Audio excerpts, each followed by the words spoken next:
What's up everyone, welcome back to the channel. अभी recently कल ही हम लोगों ने क्लास 12th का एक इकोनॉमिक्स का बुक 2 ही दिन में पूरा कर दिया।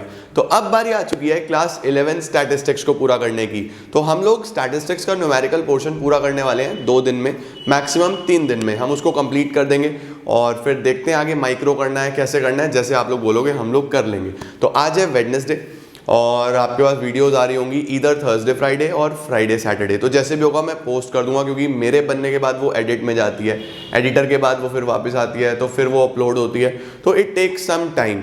बट नेवरदिलेस हम लोग को तो पूरा करना ही है। तो थर्सडे फ्राइडे नहीं तो फ्राइडे सैटरडे आप लोगों के पास आ ही जाएगा, क्योंकि मेरा काम प्रोडक्शन करना है, वीडियोस बनाना है, वो मैं बना के भेज देता हूँ। बाकी हम लोग आज का कार्यक्रम स्टार्ट करते हैं।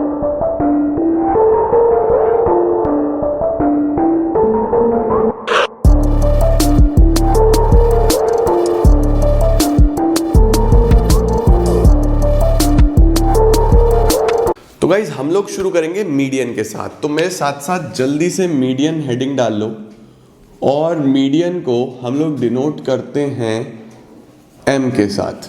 मीडियन को कैसे डिनोट करते हो? एम के साथ। इसमें मेनली आपके पास 3 फॉर्मूलाज चलते हैं।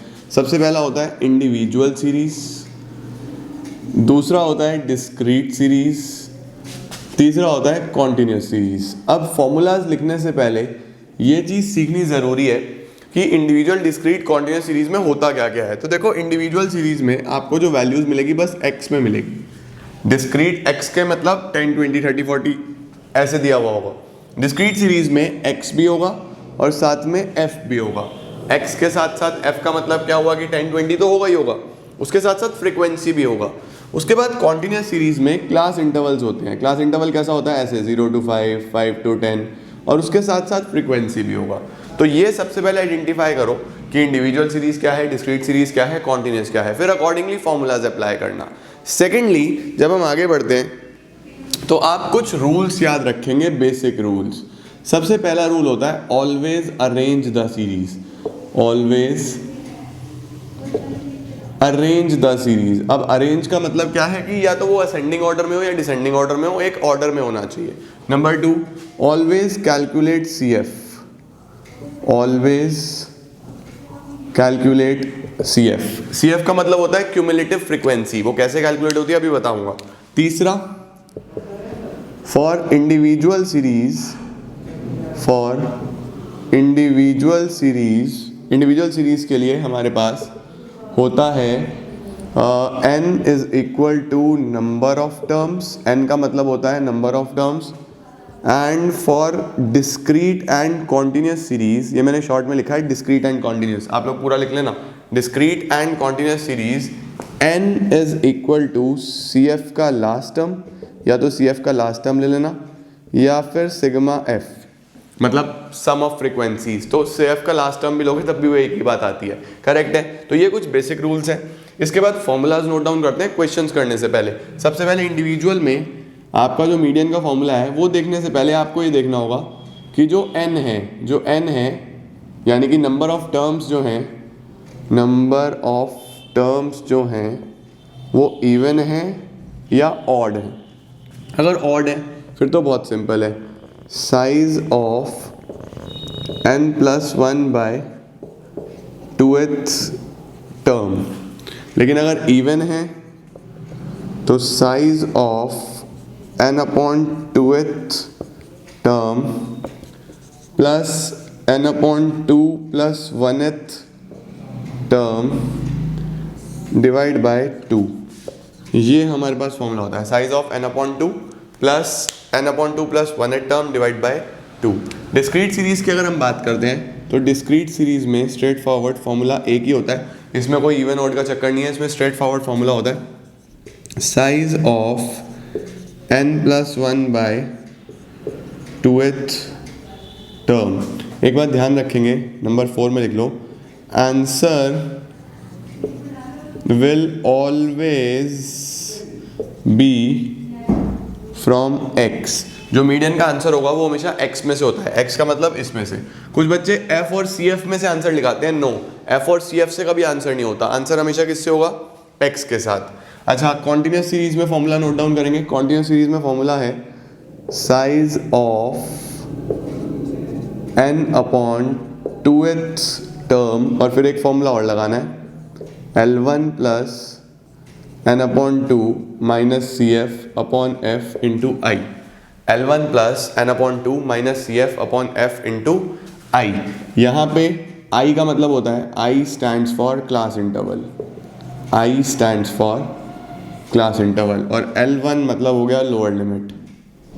ये कैसे कैसे क्या क्या लेना है ये मैं क्वेश्चंस के थ्रू बताता हूँ, आप फटाफट इसका जल्दी से एक स्क्रीनशॉट ले लो। अब हम लोग वन बाय वन इसको कंप्लीट करते हैं। सबसे पहले हम लोग क्वेश्चन करते हैं इंडिविजुअल सीरीज का। तो इंडिविजुअल सीरीज में हम लोग मीडियन अगर मुझे कैलकुलेट करना है तो इंडिविजुअल सीरीज में आपको सिर्फ x गिवन होता है। कैसा क्वेश्चन होता है, क्वेश्चन लिखो, x लिख लो 17, 32, 35, 33, 32, 35, 33, 15, 21, 41, 15, 21, 41, 32, 11, 10, 32, 11, 10, 20, 20। अब देखो ये 11 टर्म्स हैं, यानी ये एक ओड वाला सीरीज है। तो सबसे पहले मैंने क्या लिखवाया था, इसको अरेंज करो। तो मैं इसको अरेंज करता हूँ प्रॉपर्ली। ये तो क्वेश्चन है, मैं यहाँ से सॉल्यूशन लिखता हूँ। मैं सीरियल नंबर डाल देता हूँ सबसे पहले और इधर x लिख लूँगा। 1 2 3 4 5 6 7 8 9 10 11। असेंडिंग ऑर्डर में कर लेते हैं। सबसे छोटा कौन सा है, सबसे छोटा मुझे 10 दिख रहा है। 10 11 10 11 15 17 10 11 15 17। इसके बाद 20 21 32 32 20 21 32 32 33 35 41 33 35 41। अरेंज हो गया। अब आपको स्ट्रेट फॉरवर्ड सीधा सीधा ऑड वाला फॉर्मूला लगाना है। ऑड वाले फॉर्मूला में median m is equal to size of n plus 1 by 2th term. n का मतलब नंबर ऑफ टर्म्स मैंने लिखवाया। इंडिविजुअल में n का मतलब नंबर ऑफ टर्म्स होता है, डिस्क्रीट और कॉन्टिन्यूस में वो सिग्मा f या सी एफ का last term. n number of terms है हमारे पास 11, तो size of 11 plus 1 by 2th term, यानी कि size of 12 upon 2th term. इसका मतलब साइज ऑफ 6th टर्म, इसको क्या बोलते हैं, 6th टर्म। अब देखो 6th टर्म आंसर आएगा, ना कि 6th टर्म कौन सा है, 6th टर्म है 21। तो हमारे पास m is equal to 21 answer. m कितना आएगा, 21। इस बात का ध्यान रखें, इंडिविजुअल सीरीज में जो आंसर आएगा वो ये नहीं होता, 6th नंबर पे क्या है ये देखना है। इंडिविजुअल सीरीज समझ में आया, स्क्रीनशॉट लेना है, लो जल्दी से। फिर हम लोग आगे बढ़ते हैं डिस्क्रीट सीरीज की तरफ। इसको हटा रहा हूँ अब मैं। अब हम लोग क्वेश्चन सॉल्व करते हैं डिस्क्रीट सीरीज का। इंडिविजुअल और डिस्क्रीट सीरीज में डिफरेंस क्या होता है, डिफरेंस ये होता है कि अगर इंडिविजुअल डिस्क्रीट को कंपेयर करूं तो डिस्क्रीट में फ्रीक्वेंसी होता है। कैसा क्वेश्चन आता है, आपको क्वेश्चन लिखवाता हूं मैं। x लिखेंगे 2 3 4 5 6 7 8 9 10, 2 3 4 5 6 7 8 9 10। जितने भी बच्चे हमारे यूट्यूब से पढ़ते हैं और अच्छे से कर रहे हैं, इसको साथ साथ क्वेश्चन सॉल्व करने की कोशिश करना, ना कि सिर्फ स्क्रीनशॉट्स। फ्रीक्वेंसी है 2 3 8 10, 2 3 8 10, 12 16 10, 12 16 10, 8 6 8 6। अब देखो इसको मुझे यहाँ से मुझे m फाइंड आउट करना है। तो मैंने क्या बताया था, ऑलवेज कैलकुलेट सी एफ, हमेशा क्यूमुलेटिव फ्रीक्वेंसी कैलकुलेट करो। क्यूमुलेटिव फ्रीक्वेंसी कैसे कैलकुलेट होती है, पहला सेम होता है 2, उसके बाद ये जोड़ते जाओ 2 + 3 5, 5 और 8 13, 13 10 23, 23 12 35, 35 16 51, 51 10 61, 61 8 69, 69 और 6 75। ये कितना आ गया, 75। अगर आप इसका टोटल करोगे तो ये भी 75 ही आएगा। अगर आप सिग्मा एफ करोगे तो ये भी 75 ही आएगा। तो अब देखो मैंने क्या बोला था, मीडियन कैसे कैलकुलेट करना है इस बार, size of n + 1 by 2th term. n क्या होता है इस केस में, सी एफ का लास्ट टर्म, ध्यान रखना सी एफ का लास्ट टर्म। ये या फिर टोटल कर लो, इसका एक ही बात है। तो सी एफ का लास्ट टर्म मैं कंसिडर करता हूँ, ये है मेरे पास 75, तो मैं कैसे लिखूँगा, size of 75 plus 1/2th term, इसका मतलब size of 76/2th term. 76/2th कितना हो जाएगा, साइज ऑफ 38th टर्म। अब आप CF में फाइंड आउट करो कि क्या 38 है, CF में ढूंढेंगे यहाँ पे कि क्या हमारे पास 38 है, चेक करेंगे क्या 38 है, 38 तो नहीं है, तो आपको ये देखना है कि उससे बड़ा नंबर कौन सा है। अगर 38 नहीं है तो उससे बड़ा नंबर है ये 51, इसको बॉक्स में कर लो। 38 नहीं है तो उससे बड़ा नंबर है ये, इसको बॉक्स में करा। अब मैंने क्या लिखवाया था, आंसर हमेशा x से आता है, तो इसके सामने x में है 7, तो m is equal to 7 answer. Median का मतलब ही क्या होता है, मीडियन का मतलब होता है बेसिकली मिड वैल्यू। तो यहाँ पे मिड वैल्यू मैं बोलूँगा 7, ऑल्दो यहाँ से दिखेगा नहीं, बट आंसर इसका क्या आने वाला है, 7 ही आने वाला है। समझ में आती है बात। अब इस तरीके से हमारा डिस्क्रीट हो जाता है। कॉन्टिन्यूस सीरीज की बात करते हैं कि कॉन्टिन्यूस में और इसमें क्या फ़र्क होता है। तो देखो डिस्क्रीट सीरीज में यही होता है और कुछ नहीं है। अब एक क्वेश्चन करते हैं कॉन्टिन्यूस सीरीज का, इसका स्क्रीनशॉट लेना है, ले लो, डन। अब चलते हैं हम लोग कॉन्टिन्यूस सीरीज की तरफ। तो हमारा कॉन्टिन्यूस सीरीज का कैसा क्वेश्चन होता है, कॉन्टिन्यूस सीरीज का दूसरा नाम फ्रीक्वेंसी डिस्ट्रीब्यूशन भी होता है। कॉन्टिन्यूस सीरीज का दूसरा नाम क्या होता है, फ्रीक्वेंसी डिस्ट्रीब्यूशन, तो वो भी लिख लेना। क्वेश्चन लिखेंगे, इसके अंदर हमारे को जो हमारे पास x या क्लास इंटरवल दिया हुआ है वो दिया हुआ है 0 to 10, 10 to 20, 20 to 30, 30 to 40, 40 to 50, ये आ गया। और आपके पास जो फ्रीक्वेंसी दिया हुआ है, फ्रीक्वेंसी है 22, 38, 46, 22, 38, 46, 35, 20। आपको सबसे पहले क्या करना होता है, फिर से सबसे पहला काम is to calculate CF calculate करो। पहला सेम 22 और 38, 60 और 46, 106 और 35, 141, 161, ये होना चाहिए। अगर आप F का टोटल करेंगे तो भी 161 ही आएगा। फॉर्मूला पुट करें, फॉर्मूला इसमें दो चलते हैं, m is equal to size of n/2th term.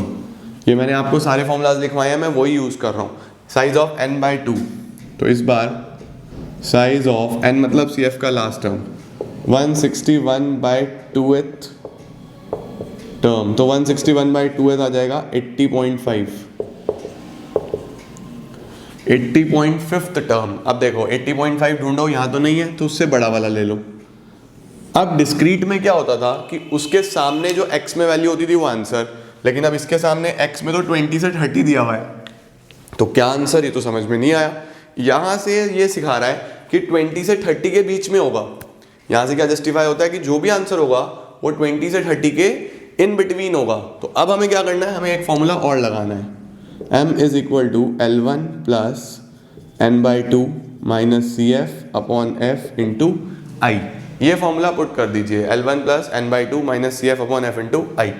L1 होता है लोअर लिमिट है ये 20, तो इसको पुट करेंगे 20 प्लस लोअर लिमिट ये होता है n/2 हमारा ये होता है 80.5, ये हमने फाइंड आउट करा हुआ है। 80.5 माइनस CF हमेशा एक ऊपर वाला लेंगे, ये पॉइंट टू भी रिमेंबर है, CF एक ऊपर वाला लेना है। 80.5 अपॉन 60 माइनस 60 अपॉन F होता है ये 46 इंटू आई होता है इसके बीच का डिफरेंस 20 माइनस 30 यानी कि 10। ठीक हुआ।